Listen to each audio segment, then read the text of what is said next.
Mesdames et messieurs, aujourd'hui je vais vous montrer comment Adrien Dumont, alias Dumptrip, a remporté un titre Winamax Series et encaissé près de 29 678 euros. Et surtout, nous allons décortiquer ensemble les mains clés de sa performance et ses spots qui pourraient vraiment transformer le résultat en MTT. Moi, c'est Lona, passionné de tournoi de poker, et j'aide les joueurs ambitieux à progresser dans leur jeu.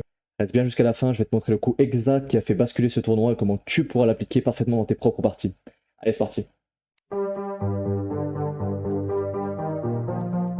Première main de sa table finale ici.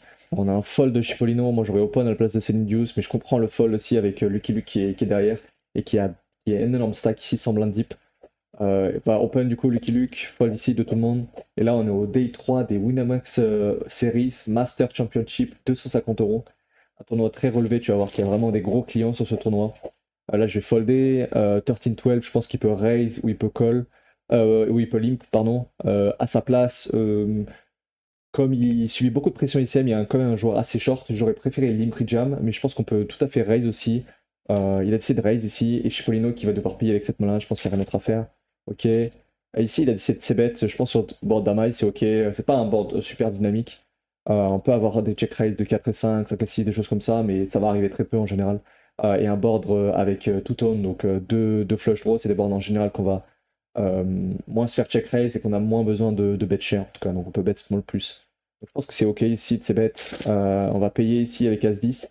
Turn dame. En fait, ça diminue les dames s'il y en avait éventuellement chez Cipollino. Maintenant, on a deux décisions. Est-ce qu'on a envie de 2 barrels ou checker? Personnellement, je préfère 2 barrels. Après, en termes de sizing, on doit chercher au minimum, je pense, du 2 tiers pour mettre des mains en PLS. Sinon, on met quasiment aucune décision à des flush droits adverses. On peut aussi décider de checker une partie du temps. Il a décidé de checker. Intéressant. Cipollino, je pense qu'il y a un pur check back. Ça sert à rien de transformer cette main en bluff. Et river, 13-12, je pense qu'il y a une bonne décision ici de checker encore. Ça va être dur d'extraire de la value sur un 7x, en tout cas il faudrait faire quelque chose comme 40%. Par contre on peut essayer de catch des bluffs qui vont être assez nombreux chez Cipollino, des mains qui ont largement mis dès le flop. Donc j'aime beaucoup ici l'idée de checker, et ça va check back, très bien joué aussi je pense de Cipollino qui sent que 13-12 a l'air de checker quand même assez strong ici, donc il sait pas en parler. Fold, open ici, valet dissolve, très bon. On couvre tout le monde. Ici, une petite décision chez Céline Douce. Donc, Céline Douce ici, c'est Adrien, c'est Dumptrip. Donc, moi, à sa place, j'aurais 3 bêtes une partie du temps. Après, je comprends contre chip leader. On veut moins 3 bêtes, surtout qu'il nous met 2 X-stack. Donc, on a envie de diminuer nos sizing. Mais il s'avère que là, c'est vraiment le combo. Donc, il y a une bonne partie du temps, j'aurais 3 bêtes. Pour tout de suite un peu casser cette dynamique de chip leader qui va nous open avec impunément. Mais bon, là, il y a quand même des vrais joueurs. Il y a vraiment des joueurs très très coriaces sur cette table finale. D'ailleurs, je pense que je pourrais regarder même sur Pokstat. Je vais ouvrir Pokstat. Je vais aussi analyser les mains. J'ai demandé à Lekera de mettre des mains de côté. J'ai mis des mains de côté pardon, pour que Lekera les analyse.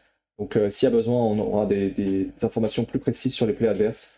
En tout cas, pour l'instant, on va juste regarder Lucky Luke qui a l'air de mettre la pression à tout le monde. Et on va voir juste son profil.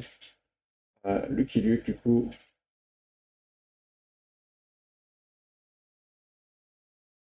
Lucky Luke 7.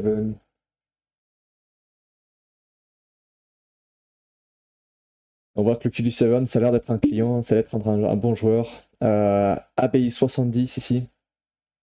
Il a l'air d'être plutôt des bons résultats. On n'a pas beaucoup d'échantillons pour analyser. Bon, moins de 1000 games, ça commence à être dur d'analyser. Mais bon, beaucoup de fin late game. Et plutôt un jeu modéré, un bon fil battu.